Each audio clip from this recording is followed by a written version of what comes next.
طرح کہ اللہ نے انسانوں کو پیدا کیا، وہیں پر اللہ تبارک و تعالیٰ نے موت و حیات کا سلسلہ دکھلا کر انسان کی رہنمائی سمت کی ہے۔ انسان تو نے بھی دنیا پہ چلے جانا ہے، ایک دن تیرے جنازے کو بھی اٹھایا جائے گا، ایک دن تیرے اوپر بھی قبر کی مٹی کو ڈالا جائے گا۔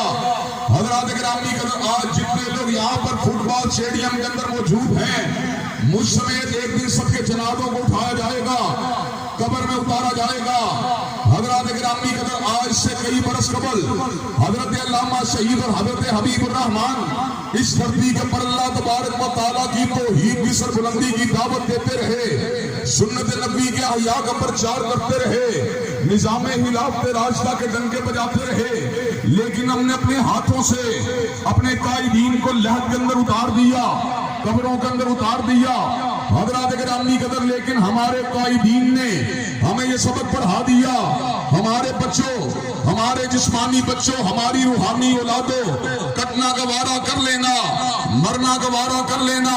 مگر غیر اللہ کے آستانے کے پر جھکنا گوارا نہیں کرنا۔ حضرات گرامی قدر، اللہ تبارک و تعالیٰ کے فضل و کرم سے،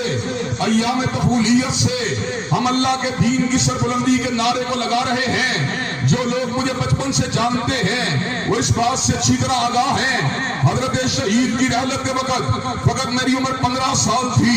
حضرات گرامی قدر، آج حضرت شہید کو ہم سے جدا ہوئے 35 برس سے زیادہ عرصہ بیت چکا ہے۔ ان 35 برسوں کے دوران اللہ کے فضل و کرم سے ہزاروں کی تعداد کے اندر اجتماعات سے خطاب کیا، یہ کملی والے کی ابتدا اور اللہ تبارک و تعالیٰ کے کرم کی ایک علامت تھی کہ اللہ تبارک و تعالیٰ نے 35 برسوں کے دوران منبروں میں محراب کے ذریعے، اجتماعات کے ذریعے، ٹیلی ویژن کے پروگراموں کے ذریعے، اخبار کے اداریوں کے ذریعے اپنے دین کی سربلندی کی دعوت دینے کا شرف دیا۔ حضرات گرامی قدر، حضرت علامہ شہید کے بعد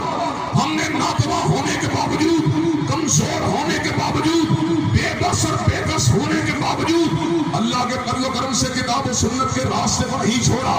ہم ہر مقام کے اوپر، گجرانوالہ کے اندر، سیالکوٹ کے اندر، شہر لاہور کے اندر، شہر قصور کے اندر، اسلام آباد اور کراچی کے اندر، حتیٰ کہ برطانیہ تک بھی، سعودی عرب کے اندر بھی اللہ کی توحید کی دعوت دیتے رہے۔ حضرات گرامی قدر، اللہ تبارک و تعالیٰ کے نبی پاک حضرت محمد کریم صلی اللہ علیہ وسلم کی سنت کی طرف لوگوں کو بلاتے رہے۔ حضرات گرامی قدر، ایک وقت تھا جب ہم نے میاں صاحب کے نظام کو ماننے سے انکار کیا، ہم نے خان صاحب کی دعوت کو قبول کرنے سے انکار کیا، ہم نے زرداری کی دعوت کو قبول کرنے سے انکار کیا۔ جماعت میں اختلاف ہوا، جمعیت اہل حدیث کے پلیٹ فارم سے ہم نے الحکم الا للہ کے نعرے کو لگایا، اللہ کی حاکمیت کا ڈنکا بجایا، حضرت رسول اللہ کے نظام کے احیاء کی بات کی۔ حضرات گرامی قدر، 14 برس تک اللہ کے فضل و کرم سے اللہ کی توحید کی دعوت دیتے رہے، 14 برس تک پیغمبر زمان کی سنت کے احیاء کی بات کرتے رہے، 14 برس تک نظام مصطفیٰ کے ڈنکے بجاتے رہے۔ حضرات گرامی قدر، اس ملک کے جید شیوخ الحدیث آئے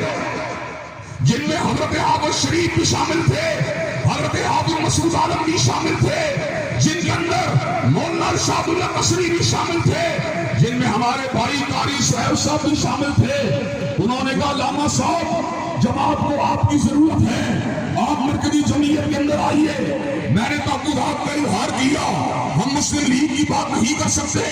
ہم میاں صاحب کی چاکری نہیں کر سکتے۔ انہوں نے کہا، مرکزی جمعیت اہل حدیث کتاب و سنت کی ترجمان ہے، آپ اس جماعت میں شامل ہو کر اللہ کے دین کی بات کیجئے۔ اللہ تعالیٰ کا شکر ہے، ہم 5 سال تک مرکزی جمعیت اہل حدیث کے اندر کام کرتے رہے۔ پہلے 2 برس کے اندر میر صاحب نے،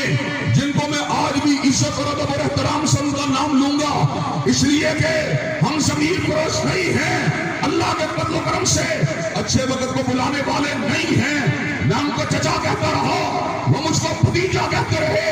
حضرات گرامی قدر، اللہ کے دین کی دعوت دیتے رہے۔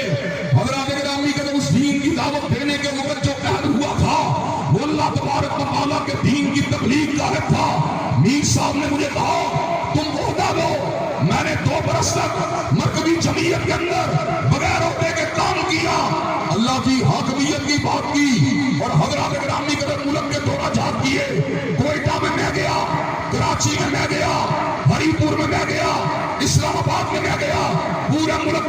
درس کے اندر جہاں پر میر صاحب مجھے پلواتے رہے،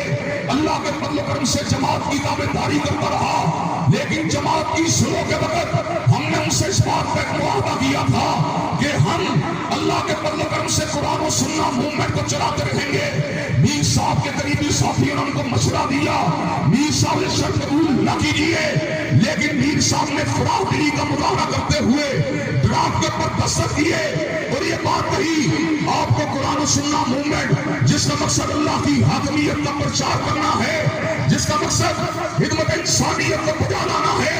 آپ کو اس کو چلانے کی اجازت ہے۔ حضرات گرامی قدر چلتے چلتے ہم قرآن و سنت موومنٹ کو بھی چلاتے رہے، مرکزی جمعیت کے ساتھ بھی چلتے رہے، جماعتیں اداروں سے بنتی ہیں، تحریکوں سے بنتی ہیں۔ حضرات گرامی قدر مسجدوں مدارس ہزاروں کی تعداد میں مشتمل ہوتے ہیں، اس کے اندر ادارے بھی ہوتے ہیں، تنظیمیں تحریکیں بھی ہوتی ہیں۔ حضرات گرامی قدر یہ کام جاری و ساری رہا، یہاں تک کے بعد شر پسندوں نے حضرت الامیر کے کانوں کے اندر اس بات پہ ڈالا کہ آپ قرآن و سنت موومنٹ کے اوپر قدم کو لگائیں، اس لیے کہ یہ میاں صاحب کی محبت کو بجا رہی ہے، یہ خان صاحب کی محبت کو بجا رہی ہے، یہ اللہ کی محبت کو جگا رہی ہے، یہ پیغمبر زمان کی عظمت اور ان کے نظام کے نعرے کو لگا رہی ہے۔ حضرات گرامی قدر میری پیشی کی گئی، مجھے طلب کیا گیا، میری توہین کی گئی، میری تحقیر کی گئی، میری تذلیل کرنے کی کوشش کی گئی، لیکن میں نے ادب کے دامن کو نہیں چھوڑا، میں نے احترام کے دامن کو نہیں چھوڑا، میں نے رواداری کے دامن کو نہیں چھوڑا، میں دس بستہ اسی بات کو بڑے ادب کے ساتھ عرض کرتا رہا۔ حضرت آپ کے تصف موجود ہیں، معاہدہ آپ سے ہوا ہے، اس پہ پہرے داری کریں، لیکن حالات اس ٹائم پہ آ چکے تھے، لوگوں کو میاں صاحب کی محبت عزیز تھی، لوگوں کو سیاسی جماعتوں کی محبت عزیز تھی، لوگ ان کو بار بار مشورے دیتے رہے، یہاں تک کہ وہ وقت بھی آیا جب میر صاحب نے مجھے سیال کوٹ کے اجلاس کے اندر بلایا، جبکہ 4 مہینے سے وہ مجھے دعوت دینا چھوڑ چکے تھے، اجلاسوں میں بلانا چھوڑ چکے تھے، مجھے دعوت دی گئی آپ شورا کے اجلاس میں آئیے، میں کہا شورا کے اجلاس میں تب آؤں گا جب اللہ کی توحید کی بات ہوگی، عرش والے کی حاکمیت کی بات ہوگی، کملی والے کے نظام کی بات ہوگی، کملی والے کی حدیث کی بات ہوگی۔ انہوں نے کہا اس اجلاس میں جماعت کی سیاسی پالیسی طے کی جانی ہے۔ میں نے کہا لوگ ووٹوں کے پیچھے بھاگتے ہیں، لوگ بڑی بڑی پارٹیوں کی چھتریوں کے پیچھے بھاگتے ہیں، لوگ نون لیگ کی ٹکٹوں کے پیچھے بھاگتے ہیں، لوگ خان صاحب کی ٹکٹوں کے پیچھے بھاگتے ہیں، لیکن میں اس شہید کا بیٹا ہوں جس کی نگاہ میں ہوتی تھی نہ فوجی جرنیلوں کے سینوں پہ لگے ہوئے پردے تموں پہ ہوتی تھی، نہ سرمایہ داروں کے چہروں پہ ہوتی تھی، نہ جاگیرداروں کے نقطۂ نظر پہ ہوتی تھی، علامہ شہید کی نظر اگر ہوتی تھی یا رب کے قرآن پہ ہوتی تھی یا کالی کملی والے کے فرمان پہ ہوتی تھی۔ میں نے یہ بات کہی اللہ کے فضل و کرم سے قرآن کے لیے بلائیں آؤں گا، حدیث پاک کے لیے بلائیں آؤں گا، نبی پاک کے فرمان کے لیے بلائیں آؤں گا، لیکن میاں صاحب کی حمایت کو تکثر نہیں کر سکتا۔ حضرات گرامی قدر میں نے کسی شیخ الحدیث کی پگڑی کو نہیں اچھالا، میں نے کسی عالم کی توہین نہیں کی ہے، میں نے کسی کو گالی نہیں دی ہے، میں نے کوئی فساد نہیں کیا ہے، میں نے جماعتی ڈسپلن سے انحراف نہیں کیا ہے۔ میرا جرم کیا ہے؟ جرمن ہمی کے عاشق روح گلشائن، میرا جرم یہ ہے میں نے کملی والے کے نظام سے پیار کیا ہے، میں نے کملی والے کی حدیث سے پیار کیا ہے۔ حضرات گرامی قدر مجھے نکالا گیا اور میں کسی پہ کام نہیں کرتا، کاشف رندھاوا بھی میرا بھائی ہے، اس کو چیف آرگنائزر بنایا گیا، وجہ یہ تھی کہ میاں صاحب کی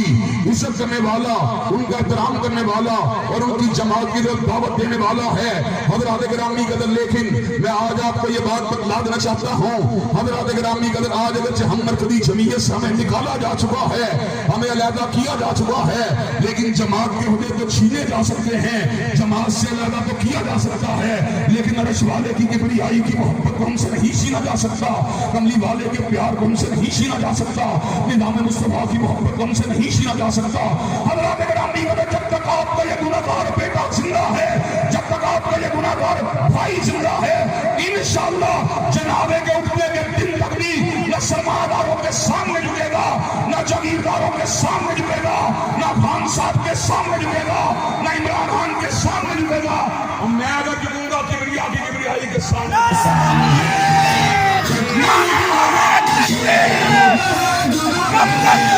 جائے